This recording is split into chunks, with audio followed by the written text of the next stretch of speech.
Hello, good morning everybody. I hope आप लोग बहुत ज़बरदस्त होंगे और अपनी फैमिली के साथ बहुत ज़्यादा क्वालिटी टाइम स्पेंड कर रहे होंगे। तो आज कुछ ऐसी बातों के बारे में हम बात करने वाले हैं जिसे गूगल पे तो बहुत एक्सप्लेनेशन के साथ रिप्रेजेंट किया गया है, लेकिन यहाँ पे डालना हमारे पेरेंट्स भूल गए।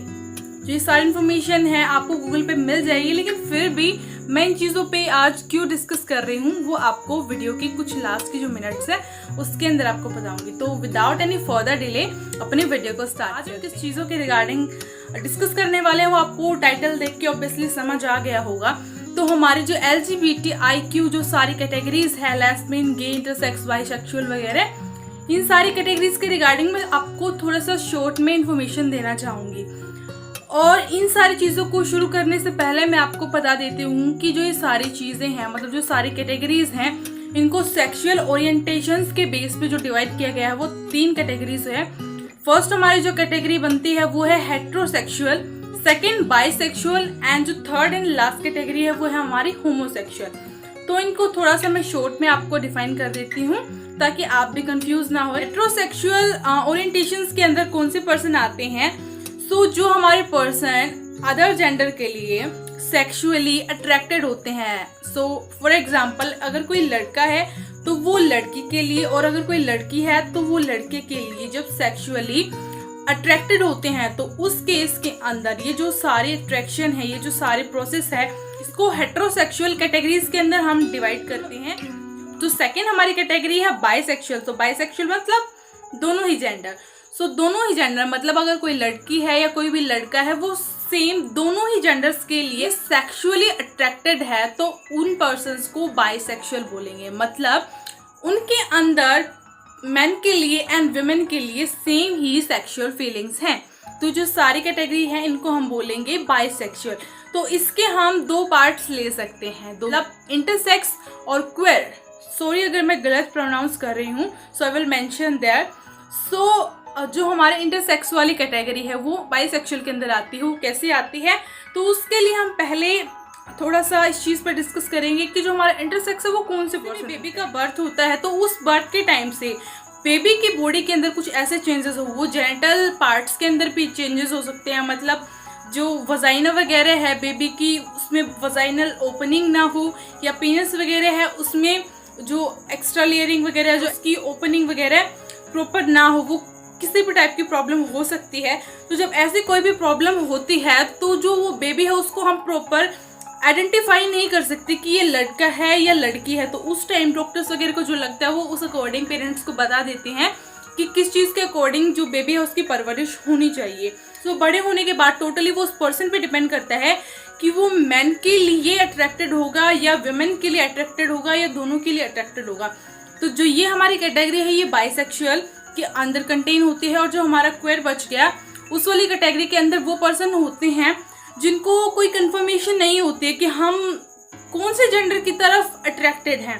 मेनली जो हमारी जो पूरी कम्युनिटी है LGBTI की, तो उस पूरी कैटेगरी को भी क्यों के अंदर हम कंटेन कर सकते हैं, या फिर ऐसे पर्सन भी लगा सकते हैं जिनको खुद में इस चीज़ का अनुभव नहीं है या खुद में इस चीज़ की फीलिंग नहीं है कि हाँ वो ये डिफाइन कर पाए कि हम प्रॉपर इस जेंडर के लिए अट्रैक्टेड हैं।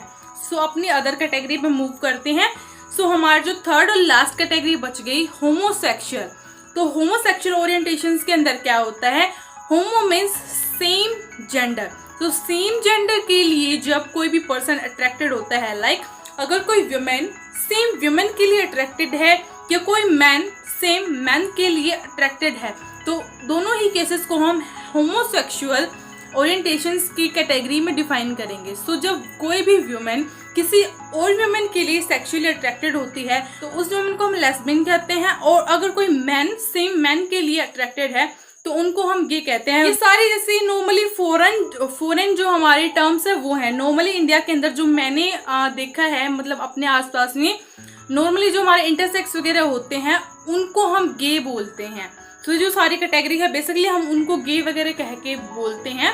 सो वो उस चीज़ के अंदर भी कंटेन होती है। तो इन सारी कैटेगरीज को एक स्मॉल सी डेफिनेशन के अंदर फिट करते हुए मैं थोड़ा सा और आपको एक्सप्लेन करके बताऊंगी ताकि आप कंफ्यूज ना हो। जब कोई वुमेन सेम वुमेन के लिए अट्रैक्टेड होती है, so it was known as lesbian. अगर कोई लड़का सेम लड़के के लिए ही अट्रैक्टेड है, सो उनको हम गे बोलते हैं। बाइसेक्सुअल के केस में जब कोई भी बंदा या कोई भी लड़की दोनों ही जेंडर्स के लिए सेक्सुअली अट्रैक्टेड होते हैं तो उन्हें हम बोलते हैं बाइसेक्सुअल। ट्रांसजेंडर के रिगार्डिंग मैं आपको इससे पहले वाली पार्ट में बताना भूल गई। तो ट्रांसजेंडर्स हमारे कौन से जेंडर्स होते हैं जो बर्थ के टाइम कुछ और थे by body and by feelings, मतलब बाय हॉर्मोन्स वगैरह, एंड वो बाद में अपने आप को कुछ और फील करते हैं। लाइक अगर कोई बेबी का बर्थ हुआ है एंड वो बॉडी से मतलब बायोलॉजिकली वो अगर लड़की है, लेकिन धीरे धीरे बड़े होते हुए उससे खुद में ऐसा फील हो रहा है कि नहीं, जो उसके हॉर्मोन्स वगैरह हैं या फिर उसके जेनिटल पार्ट्स वगैरह हैं वो एक लड़के की तरह, तो वो क्या करते हैं, वो अपने आप को सर्जिकल मेथड से चेंज कर लेते हैं। मतलब अगर कोई लड़की पैदा हुई है, उसे लगता है कि नहीं भाई वो लड़का है, तो वो अपनी सर्जरी वगैरह करवा के या हार्मोन ट्रीटमेंट वगैरह करवा के खुद को चेंज कर लेते हैं, ताकि जैसा वो अंदर से फील कर रहे हैं वैसे ही वो बाहर से फील करे। या फिर जो पर्सन ये चीज़ नहीं ऑप्ट करना चाहते हैं वो वैसे ही कपड़े डालना स्टार्ट कर देते हैं। लाइक अगर कोई लड़का उसको फील हो रहा है कि वो उसको ऐसा फील हो रहा है कि वो लड़की है, तो वो क्या करते हैं, जो साड़ी वगैरह है या और कोई जो क्लॉथ्स वगैरह हैं गर्ल्स के, वो वेयर करना स्टार्ट कर देते हैं। तो जब भी कोई पर्सन खुद को बर्थ के टाइम अगर वो कोई अदर सेक्स है एंड बाद में खुद को चेंज कर लेते हैं तो उन पर्सन को हम ट्रांसजेंडर्स बोलते हैं। अब ये डिपेंड करता है कि वो चेंज होने के बाद वुमेन के लिए अट्रैक्टेड हैं या मैन के लिए अट्रैक्टेड हैं या दोनों ही पर्सन के लिए अट्रैक्टेड हैं, तो उस बेस पे हम फिर उनको हम कैटेगराइज करेंगे।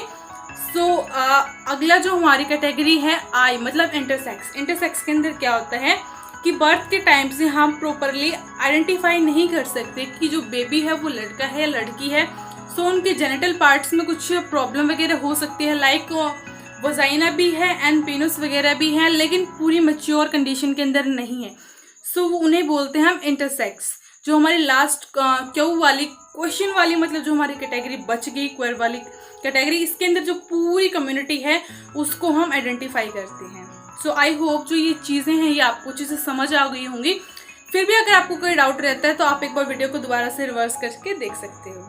सो अभी हमारा जो एक और पॉइंट बनता था कि आज मैं ये चीज़ें क्यों शेयर कर रही हूँ सोशल मीडिया प्लेटफॉर्म पे, बिकॉज ये सारी इन्फॉर्मेशन तो गूगल पे बहुत अच्छे से एक्सप्लेन करके अवेलेबल है। सो इन चीज़ों पे बात करने की ज़रूरत क्या है, तो इन चीज़ों की रिगार्डिंग हमारे नॉर्मली एनवायरनमेंट में डिस्कस नहीं किया जाता, बिकॉज नॉर्मली हमारे एनवायरनमेंट में अगर कोई लड़की किसी अदर लड़की के लिए अट्रैक्टेड है, कोई लड़का किसी लड़के के लिए अट्रैक्टेड है, या कोई पर्सन है दोनों ही जेंडर्स के लिए अट्रैक्टेड है, तो इस चीज़ को हम सो कॉल्ड जो कैटेगरी है जिसमें डिफाइन करते हैं कि जो ये पर्सन है ये नॉर्मल नहीं है। मतलब नॉर्मली तो हम लोगों को बचपन से ही सिखाया जाता है कि जब कोई लड़का और लड़की है अट्रैक्टेड होते हैं तो जो ये कंडीशन होती है ये ही नॉर्मल कंडीशन होती है, लेकिन ऐसा कुछ भी नहीं है। बिकॉज बर्थ के टाइम से ही उनके जो हार्मोन्स वगैरह होते हैं या फिर उनकी बॉडी है वो ऐसे ही होती है कि वो अदर जेंडर के लिए किसी भी जेंडर के को जो प्रेफर करते हैं तो वो उनकी बर्थ के टाइम से ही होते हैं। मतलब उन चीज़ों पे उनका कोई कंट्रोल नहीं होता है। सो अगर बाहर से हम प्रेशर सोशली हम उन पर प्रेशर डाल के अगर उनको चेंज होने के लिए बोलेंगे सो इस चीज़ का कोई फ़ायदा ही नहीं, बिकॉज नॉर्मली हमारे इन्वायरमेंट में जो हमारे इंटरसेक्स वगैरह होते हैं उनको हम उस तरह से रिस्पेक्ट नहीं देते हैं जैसे अदर जेंडर्स को मिलनी चाहिए। सो उन चीज़ों को कहीं ना कहीं अपने बच्चों को हमें शुरू से सिखाना चाहिए कि जो सारे अलग कैटेगरीज हैं ये भी हमारी तरह नॉर्मल जेंडर ही हैं, बिकॉज उनको जन्म देने वाले भी नॉर्मल माता पिता ही हैं। सो आई होप जो मेरा आज का टॉपिक है वो आपको थोड़ा सा अच्छा लगा होगा। अगर आपको अच्छा लगता है तो आप मेरी वीडियो को अप्रिशिएट कर सकते हो मुझे कमेंट करके बता के, या फिर जो मेरा टॉपिक है इसको आगे फर्दर शेयर करके। सो मैं आपसे फिर मिलूंगी किसी और इन्फॉर्मेटिव टॉपिक के साथ। तो तब तक अगर आप स्किन केयर हेयर केयर वगैरह की वीडियो भी देखना चाहते हो तो वो भी मेरे चैनल पे अपलोडेड है। सो मैं आपसे फिर मिलती हूँ, बाय बाय।